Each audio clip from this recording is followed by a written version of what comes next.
Gaza വംശഹത്യക്കെതിരെ ഐക്യദാർഢ്യ സമ്മേളനം സംഘടിപ്പിച്ച് മുസ്ലിം league സംസ്ഥാന കമ്മിറ്റി. ലീഗ് സംസ്ഥാന പ്രസിഡന്റ് പാണക്കാട് സയ്യിദ് സാദിഖ് അലി ശിഹാബ് തങ്ങൾ പരിപാടി ഉദ്ഘാടനം ചെയ്തു. കേരളത്തിന്റെ വിവിധ ഭാഗങ്ങളിൽ നിന്നുള്ള ആയിരങ്ങൾ പരിപാടിയിൽ പങ്കെടുത്തു. ഗസ വംശഹത്യക്കെതിരെ ലോകം മുഴുവൻ സംഘടിപ്പിക്കുന്ന പ്രതിഷേധ പരിപാടികളുടെ ഭാഗമായാണ് മുസ്ലിം ലീഗും ഗസ ഐക്യദാർഢ്യ സമ്മേളനം സംഘടിപ്പിച്ചത്. എറണാകുളം മറൈൻ ഡ്രൈവിൽ നടന്ന പരിപാടി മുസ്ലിം ലീഗ് സംസ്ഥാന പ്രസിഡന്റ് പാണക്കാട് സാദിഖ് അലി ശിഹാബ് തങ്ങൾ ഉദ്ഘാടനം ചെയ്തു.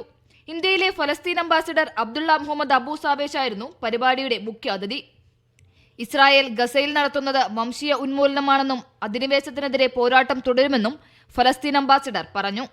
When we talk about the question of Palestine, there is tens of thousands of issues that we can tackle.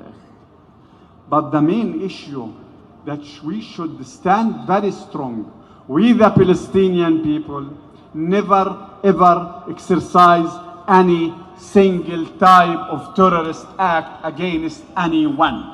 ഫലസ്തീൻ അറബികളുടേതാണെന്ന് ഇന്ത്യ മുൻപ് തന്നെ അംഗീകരിച്ചിരുന്നുവെന്നും എന്നാൽ ഇന്ന് രാജ്യം ഭരിക്കുന്നവർ അത് മറക്കുകയാണെന്നും മുസ്ലിം ലീഗ് അഖിലേന്ത്യാ ജനറൽ സെക്രട്ടറി PK കുഞ്ഞാലിക്കുട്ടി പറഞ്ഞു.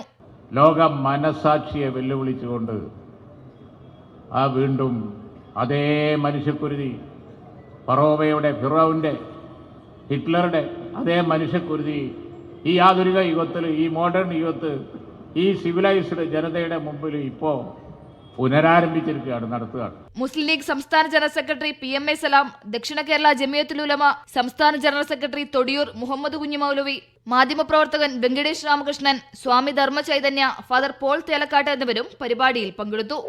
മീഡിയ 1 കൊച്ചി.